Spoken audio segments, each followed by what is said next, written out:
उन्होंने बजट 2026-27 पेश किया है। तब से शेयर मार्केट में काफी गिरावट आई और लगभग 2% से भी ज्यादा शेयर मार्केट गिर गई। हालांकि आज ये फिर से उठी 1%, लेकिन अभी भी ये डिक्लाइन में ही है।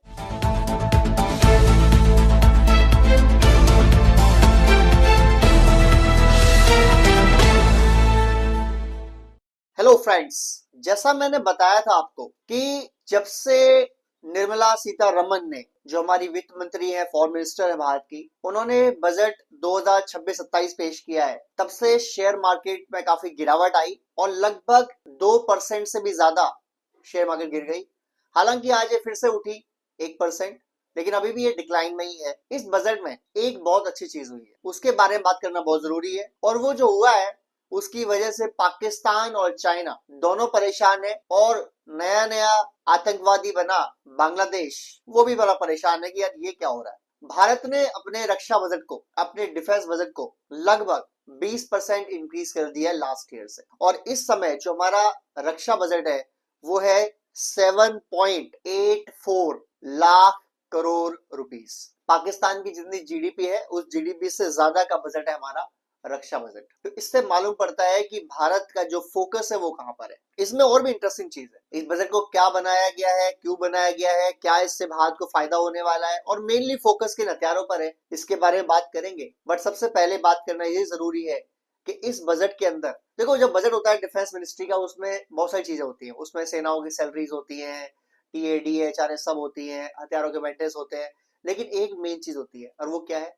वो है कैपिटल एक्सपेंडिचर। यानी हम नए हथियार और क्या लाएंगे, हम क्या और इकट्ठा करेंगे। और आपको जान के बहुत खुशी होगी कि भारत ने बजट तो भले अपना 20% इंक्रीज किया है, 22% इंक्रीज किया है लास्ट ईयर से डिफेंस बजट को, लेकिन जो कैपिटल एक्सपेंडिचर है, जिसका मतलब होता है कि हथियारों की और बाइंग होगी, चाहे वो देश से हो चाहे विदेश से हो, उस बाइंग को डबल कर दिया। यानी ये जो बजट इंक्रीज किया गया है, बेसिकली इस इंक्रीमेंट में 90% हिस्सा जो है वो कैपिटल एक्सपेंडिचर का है। और ये देखा गया ऑपरेशन सिंदूर के अंदर कि जो भारतीय हथियार थे उन्होंने जो तबाही मचाई पाकिस्तान के अंदर, उनका कोई दो राय नहीं। इसके अलावा आपको हमने ऑलरेडी ब्रेकिंग न्यूज दे दी थी कि राफेल की डील हो चुकी है फ्रांस भारत में। और जब इसी महीने जब भारत में फ्रांस के प्रेसिडेंट होंगे इमैनुअल मैक्रोन, तो ऑफिशियली वो साइन कर लेंगे। बट उसकी मंजूरी ऑलरेडी सीसीपी ने दे दी है, जो कोर कमेटी होती है डिफेंस, उसने अलाउ कर दिया, अप्लाई कर दिया है।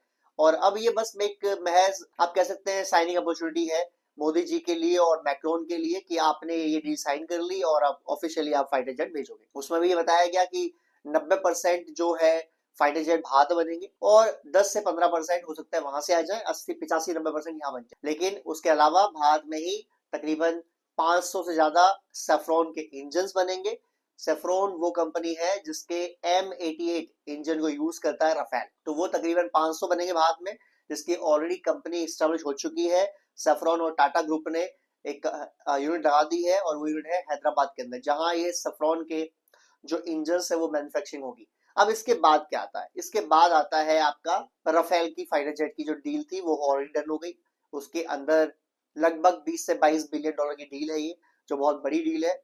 और अब उसके अलावा फोकस किया जा रहा है कि हम अपने 5th जनरेशन फाइटर प्लेन की जो कमी है उसको भी फुलफिल करें Su-75 से, सुखोई 75 से, जिसके बारे में हम आए दिन वीडियो डालते रहते हैं और बाकी आपको न्यूज से खबर मिलती ही रहती होंगी। अब ये जो एक्सपेंडिचर है, जैसा मैंने बताया, हमारा मेनली फोकस जो होता है वो फाइटर जेट के ऊपर होता है कि फाइटर जेट कौन से हमने एक्वायर कर लिए हैं, कौन से आने हैं। और एक विस्तृत जानकारी मैंने आपको कल के वीडियो में दे दी थी कि किस तरीके से हमारी स्क्वाड्रन संख्या घट रही है और कैसे हमें इनको इंक्रीज करने के लिए Su-75 या Su-57 की जरूरत है। और Su-57 जितने अच्छे तरीके से मिला हुआ है, मुझे लगता है कि भारत सरकार उस पर काफी इंटरेस्टेड है और उसकी मैन्युफैक्चरिंग कैपेसिटी भी हमारे पास ऑलरेडी पुणे में अवेलेबल है, महाराष्ट्र में अवेलेबल है, तो हमें कोई दिक्कत नहीं है इसके बाद। और 70 to 80% वहां बन जाएगा, बाकी 20% के असेंबलिंग लाइन जो है वो रशिया ट्रांसफर कराएगा, वहां से टीओटी मिल रही है हमें, तो it's all and all good deal है। बट उसके अलावा भी कुछ चीजें हैं जहां भारत को फोकस करना है, जैसे कि सबमरीन्स। भारत लगातार अपनी सबमरीन्स की संख्या जो है वो इंक्रीज कर रहा है और ये फोकस कर रहा है भारत की सबमरीन ज्यादा से ज्यादा भारत में लाई जाए, ताकि भारत का जो बड़ा समुद्री स्पेस है, बड़ा ओशियन रीजन है, उसे कंट्रोल कर सके, उसे सेफगार्ड कर सके। खासकर इस माहौल में जहां दुनिया चल पड़ी है लड़ाई की तरफ।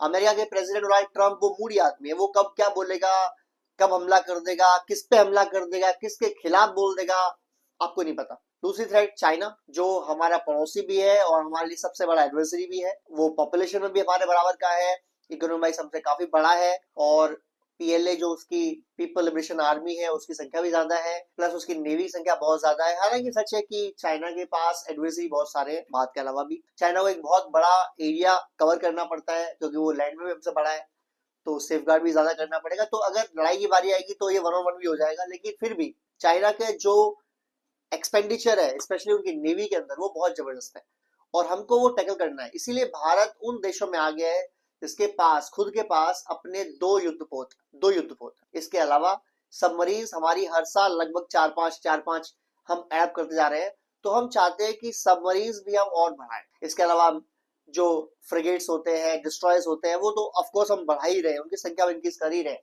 और हम सबमरीन भी चाहते हैं अब न्यूक्लियर क्लास की, ताकि पानी में रहे, न्यूक्लियर चलती है तो कोई टेंशन नहीं है, अपना आराम से पानी में कहीं पड़े रहो सेफ्टी से, और जब आपको रिक्वायरमेंट पड़े एंड देन अटैक। तीसरा, हम अपनी आर्मी को और मॉडर्नाइज करना चाहते हैं, तो उसके लिए भी हमें अलग टाइप के हेलीकॉप्टर्स, टोइंग विमान, शिफ्टिंग एक जगह से दूसरी जगह वो भेजने के लिए, तो हम उस पर भी काफी फोकस कर रहे हैं। तो एक्सपेंडिचर तो फिर हमें करना ही पड़ेगा। आपने देखा ही तो लास्ट ईयर हमने राफेल एम यानी राफेल मरीन जो फाइटर जेट है उसकी डील की थी, अपने एक युद्धपोत जो नया हमारा बन रहा है, बल्कि शामिल हो गया है, उसके लिए कि वहां पर सिर्फ राफेल एम रहेंगे, या ऐसा हो सकता है कि राफेल एम आधे उधर ऐसे कर सकते हैं, वो हमारे ऊपर है, जैसा हमारी इंडियन नेवी को सही लगेगा वो करेंगे। 26 फाइटर जेट की हमने डील ऑलरेडी कर ली थी, अब हमने 114 फाइटर जेट की डील कर लिया राफेल के लिए, जो हमारी इस साल साइन हो गई, तो समझो कि इस साल के एंड तक हमारे पास आना शुरू हो जाएंगे और हम बनाना भी शुरू कर सकते हैं। तो एक्सपेंडिचर काफी हो रहा है। इसके अलावा हमारी जो मिसाइल डिफेंस सिस्टम है, हम उस पर काफी काम कर रहे हैं। आपने देखा जिस टाइम ऑपरेशन सिंदूर चल रहा था और पाकिस्तान हम पर ड्रोन्स के हमले करने की कोशिश कर रहा था, और पूरा हमारा एक रेंज है, जम्मू से लेकर हमारा राजस्थान तक पूरी कैपेबिलिटी सेफ्टी करनी पड़ेगी, कहीं से भी वो जो पाकिस्तानी जाहिल है वो हमारे किसी गांव पर, किसी गुरुद्वारे पर, किसी मस्जिद पर, किसी मंदिर पर हमला ना कर। हालांकि हमने एक बहुत कोशिश करी, पर उनका एक भी हमला कामयाब नहीं हो पाया। इसके पीछे 3 रीजन। पहला, हमारा आर्टिफिशियल इंटेलिजेंस जो बेहतरीन काम किया, जिस रडार से हमारे बहुत बेहतरीन काम किया। फिर हमारा सुदर्शन चक्र S-400 जिसने 2 बैटरीज में पूरा पाकिस्तान का बॉर्डर कवर कर दिया, और वहां से चाहे वो जहाज उड़े चाहे मिसाइल, भारत को पूरा पता था किसको डिस्ट्रॉय करना है। इसके अलावा आकाश मिसाइल डिफेंस सिस्टम जिसने छक्के छुड़ा दिए पाकिस्तान के, और ऐसा बताया जा रहा है कि आकाश मिसाइल डिफेंस सिस्टम ने ही पाकिस्तान के F-16 गिराए पाकिस्तान के अंदर। पाकिस्तान ने जो पूरी कोशिश करी मिसाइल हमले करने की, गजनी पता नहीं क्या क्या मिसाइल है उनके पास है, उनको चोरों ने फायर किया, हमने डिस्ट्रॉय किया हवा के अंदर, वो सारी काम जो है वो भारत ने बखूबी किए। लेकिन क्यों कर पाया? क्योंकि भारत अपने डिफेंस के ऊपर काफी काम कर रहा है, और इसमें सबसे बड़ा जो दायरा आ रहा है कि हमें सिर्फ अटैक नहीं करना, हमें खुद को डिफेंड भी करना है। तो डिफेंड करने के लिए हमें एक डिफेंस सिस्टम चाहिए, तो हमने ऑलरेडी S-400 ले लिया, और सुनने में आ रहा है कि S-500 की बात भी चल रही है, क्योंकि उसकी भी 5 बैटरीज हमें चाहिए। S-400 के वहां ऑलरेडी 3 बैटरी आ चुकी हैं, 2 पेंडिंग में थी जो इस साल एंड तक आ जाएंगी। तो उसके बाद हम S-500 या अपग्रेडेशन वर्जन ऑफ S-400 लेना चाहते हैं। ऑफकोर्स पैसा चाहिए उसके लिए। हम अपने जो बोफोर्स में जो हमारा तोप है, हम उसको भी अपग्रेड करना चाहते हैं, ऑफकोर्स उसके लिए पैसे चाहिए। तो हम ये सारी चीज अपग्रेडेशन कर रहे हैं, तो ये कैपिटल एक्सपेंडिचर है। फिर प्लस हम ब्रह्मोस मिसाइल, जिसका कारनामा आपने देखा, वो ब्रह्मोस मिसाइल जिसने पाकिस्तान के एयरबेस में जाके तबाही मचा दी, उस ब्रह्मोस मिसाइल के नेक्स्ट जनरेशन वर्जन भी हम बना रहे हैं। हम ब्रह्मोस की जो स्पीड है उसको बढ़ाने की कोशिश कर रहे हैं, प्लस उसकी जो रेंज है उसको हम इंक्रीज चाहते हैं करना। जो 300-400 किलोमीटर है उसको हम चाहते हैं 700-800 किलोमीटर हो जाए, तो हम पीछे से भी हमला करेंगे, पाकिस्तान हमला कर सकते हैं। प्लस हमने उसको ऑलरेडी इंटीग्रेट कर दिया है वो सुखोई फाइटर जेट के अंदर, तो जब वहां से हमला होगी उसकी और कैपेबिलिटी बढ़ जाएगी। इस तरीके से हम कोशिश कर रहे हैं कि अपनी और मिसाइल्स को, जैसे निर्भय मिसाइल है, जैसे अस्त्र मिसाइल है, ये इनको हम और अपग्रेड कर सके। अब इसके लिए क्या चाहिए? पैसा चाहिए, तो हम उसके भी अंदर हमने ये प्रावधान करा है। प्लस हम अपनी आर्मरी को और स्ट्रॉन्ग चाहते हैं करना। जो हम AK-47 यूज करते हैं, हम अब AK-203 यूज करने लग गए हैं, साथ में हम अपनी जो M कार्बाइन है उसको यूज करने लग गए हैं। तो हम इसमें भी चाहते हैं कि एक ऐसा इक्विपमेंट्स मिले भारत की आर्मी को, एयरफोर्स को, नेवी को, कि जो जब पाकिस्तान चाइना या कोई भी दुश्मन भारत का जब भारत की ओर आंखें उठा के देखने की कोशिश करे तो उसके दिल में खौफ हो कि भारत के पास वो हथियार है कि अगर भारत ने हमला करना शुरू किया तो पाकिस्तान जैसे देश का तो मिटना तय है। और वो डिफेंस सिस्टम है कि शायद हमारे हथियार वहां तक पहुंचेगी भी नहीं। तुर्की ने भी कोशिश कर ली, तुर्की ने अपने ना सिर्फ ड्रोन भेज दिए बल्कि ऑपरेटर भेज दिए चलाने के लिए कि चलो जाओ तुम ही लड़ भेजो, तुम ही लड़ो इनकी तरफ से। ना सिर्फ हमने ड्रोन गिराए बन के उनके ऑपरेटर उड़ा दिए, वो दोनों मार दिए जो 2 ऑपरेटर तुर्की ने भेजे थे पाकिस्तान को ट्रेन करने के लिए कि बताने के लिए कि ड्रोन चलेंगे कैसे, हम उनको मार दिया। तो इसका मतलब हम ये है कि हम अपनी कैपेबिलिटीज को और इंक्रीज कर रहे हैं और बढ़ाने की कोशिश कर रहे हैं और हम जानने की कोशिश कर रहे हैं कि भारत अपने दम पर कितना टिक सकता है। क्योंकि लड़ाई जब होती है तब हो सकता है कि जिस पर आप डिपेंडेंट हो वो कहीं बिजी हो, जैसे आज की डेट में रशिया कहीं वही वॉर लड़ रहा है, या जो आपका सप्लायर है अमेरिका जैसे निकला और ट्रंप उसका, जैसे प्रेसिडेंट आज है ऐसे ही कल को कोई ट्रंप हुआ या आज ही लड़ाई हो गई और आपका सप्लायर अमेरिका है, शिजूक आप उसी से लेते हो, अपाचे आप उसी से लेते हो, कई सारे हेलीकॉप्टर आप उससे लेते हो, कई सारे डिफेंस सिस्टम आप उससे ले रहे हो। तो अगर आप ऐसा कर रहे हो और ट्रंप ने बोल दिया कि नहीं जी हम नहीं दे रहे, वरना आप ये वाली बात मानो, तो फिर क्या आप बचा पाएंगे उस केस में अपने आप? ये एक बड़ा प्रश्न है। और इस प्रश्न को सॉल्व करने के लिए जरूरी ये है कि हमें आत्मनिर्भर भारत बनाना पड़ेगा जिसकी कैपेबिलिटी इतनी ज्यादा हो कि ऐसे लोग जो पहले तो अटैक करने वाला ही खौफ में आ जाए कि यार हम किस पे हमला करने की कोशिश कर रहे हैं, या भारत की हमला करे तो वो टेंशन में आ जाए कि भारत ने हमला कर दिया बचाएगा कौन मेरे को। पहले तो हमें वो कैपेबिलिटी गेन करनी। दूसरा, हमें वो लोग साथ में रखने हैं जो हम पर और जिन पर हम 100% ट्रस्ट करते हैं। ऐसा हजारों लोगों का मानना है, कई साइंटिस्ट का मानना है, रशिया तो मानेगा ही बट बाकी लोगों का मानना है जो न्यूट्रल है, जो अमेरिकन भी नहीं है रशियन भी नहीं है, कि अगर भारतीय हथियार Su-57 फैल्कन में अटैच कर देते हैं और इंटीग्रेशन हो जाती है तो फिर ये फाइटर जेट F-35 से बेहतर है। हालांकि F-35 को लोग बेस्ट मानते हैं आज की। F-35 क्या हमें ऑफर नहीं किया गया था? F-35 में ऑफर किया गया, डोनाल्ड ट्रंप ने खुलेआम सरेमन से बोला कि F-35 भारत के लिए अवेलेबल है, अगर भारत चाहे तो परचेस कर ले। जबकि इनसे पहले जो बाइडन थे उससे पहले लॉकहीड मार्टिन ने बोलती थी कि अगर आपको F-35 लेना है तो पहले आप एक काम करें, पहले आप हमारा F-21 ले लें जो कि F-16 का अपग्रेड वर्जन है। ऑफकोर्स बाद में मना कर दिया, आप हमारा और कोई फाइटर जेट ले ले, F-15 ले ले, हमने कहा नहीं। तो डोनाल्ड ट्रंप ने बोला कि F-35 ही ले लो, बट भारत ने क्यों नहीं लिया? बेस्ट फाइटर जेट भारत को ऑफर किया गया लेकिन भारत ने नहीं लिया। सबसे बड़ा रीजन क्या है वो बताता हूँ पहले, फिर और डिटेल में जाऊंगा रीजंस के। पहला और सबसे बड़ा रीजन, अमेरिका के हथियार बेस्ट है, नो डाउट अबाउट, उनसे बड़े हथियार इस बात किसी के पास नहीं है, इस समय न होंगे फ्यूचर में भी मे बी, बट अभी तो नहीं है। तो उन हथियारों को अगर भारत को ऑफर किया गया तो भारत ने क्यों नहीं लिया? क्योंकि अमेरिका के हथियार बेस्ट इन द वर्ल्ड है बट अमेरिका के लोग वर्स्ट इन द वर्ल्ड है, सबसे गंदे हैं। वो कब मना कर देंगे ना कि हम नहीं भेज रहे, हम नहीं दे रहे हथियार आपको, ये नहीं कह सकते आप। आपकी पाकिस्तान लड़ाई हो गई, अमेरिका कह रहा है कि लड़ाई रोको, आप रोक नहीं रहे तो कह देगा हथियार आगे सप्लाई करेंगे आपको, ऐसा कर सकता है वो? भाई हथियार खरीदोगे तो हो सकता है, लेकिन रशियन ऐसे नहीं है। रशिया से हमारे रिलेशन आज के नहीं है, 70 साल पुराना रिलेशन है और ऐसे रिलेशन है जो टाइम टेस्टेड है। जब हम वॉर में थे 1971 में, रशियंस वो लोग थे जो हमारे लड़ने खड़े हुए थे आके अगेंस्ट अमेरिका। हथियारों की सप्लाई में कभी कोई दिक्कत नहीं आज तक, वॉर में और बढ़ाई जाती है, हर जगह सपोर्ट मिलता है भारत। लेकिन क्या अमेरिका ऐसा करेगा? अमेरिका ऐसा बिल्कुल नहीं करेगा। अमेरिका वो देश नहीं है जो ऐसे काम करे। अमेरिका वो देश है जो आपको दबाएगा। अमेरिका वो देश है जो कोशिश करेगा कि यार अगर हमसे आपको ये लेना है तो आप एक काम करो, आप हमें 4 चीजें। एग्जाम्पल आपने देख लिया ग्रीनलैंड के अंदर, वो यूरोपियन को बोल रहा है मैं मुझे ग्रीनलैंड चाहिए। जो यूरोपियन लोग जो साथ में चल के उसके लड़ने मरने हर जगह गए, यूके वाले, फ्रांस वाले, कनाडा वाले, ये सारे देश गए लड़ने के लिए विद अमेरिका, विद नेटो, जहां भी जंग लड़ी अमेरिका ने, शुरू किसने की? अमेरिका ने ऑलवेज। ये लोग गए, मरे, खून बहाया उन्होंने अपना। बाद में वो क्या बोल रहा है? मेरे को ग्रीनलैंड दे दो भैया, वरना मैं सारे यूरोपियन के जो देश है उन पर टैरिफ लगा दूंगा, 10%, 20%, जो मेरा मन करेगा वो लगा दूंगा।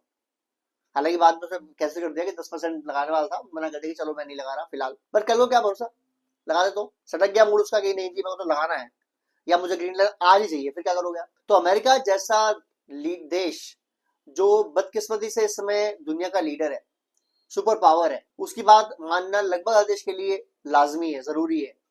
कुछ छोड़ दे, लाइक भारत हो गया, चाइना हो गया, रशिया हो गया, जापान हो गया, यूरोपियन यूनियन हो गया, इनको छोड़ दे तो जिसको वो चाहेगा वो दबा लेगा, बहुत ज्यादा दिक्कत नहीं होगी उसको। तो एक ऐसा देश जो इतने देशों को दबा सकता है या मंजूर कर सकता है अपनी बातें, उसका एक लीडर पागल हो गया, डोनाल्ड ट्रंप। वो ये कहता है कि जो मैं कहूंगा वही सही है।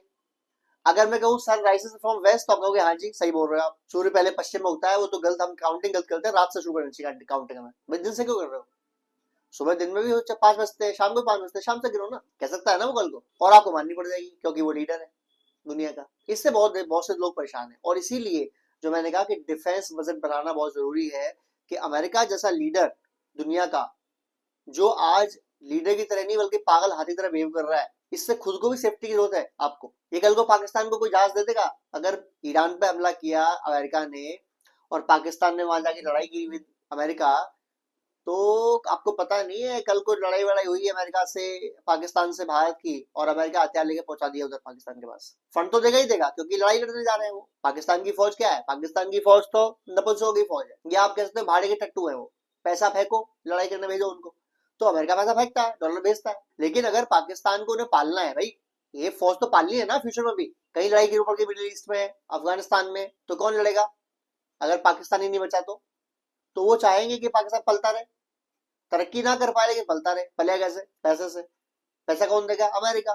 तो अगर बाहर से लड़ाई होगी पाकिस्तान की और उनको लगा कि यार पाकिस्तान को बहुत ज्यादा नीड है, पहली चीज हथियार दे देंगे वो दे भी रहे हैं F-16 रिपेयर करने के लिए। कभी $500 मिलियन दे दिए, कभी 1000 दे दिए, कभी $700 मिलियन क्यों दे रहे भाई? F-16 रिपेयर करते रहो, क्यों? बाहर से आपको काम आ जाएगा और मिडिल ईस्ट में हमें काम आ जाएगा, दोनों साइड से काम आ जाएगा, तो क्या दिक्कत है? करो मेंटेनेंस को, कल को हथियार दे देगा। तो भारत को अपनी सेफ्टी खुद करनी है, चाहे अगेंस्ट चाइना हो, चाहे अगेंस्ट पाकिस्तान हो, चाहे अगेंस्ट अमेरिका हो, डायरेक्टली और इनडायरेक्टली उससे लड़ाई होता है। इसलिए ये बजट, जो डिफेंस बजट, काफी अच्छा रहा।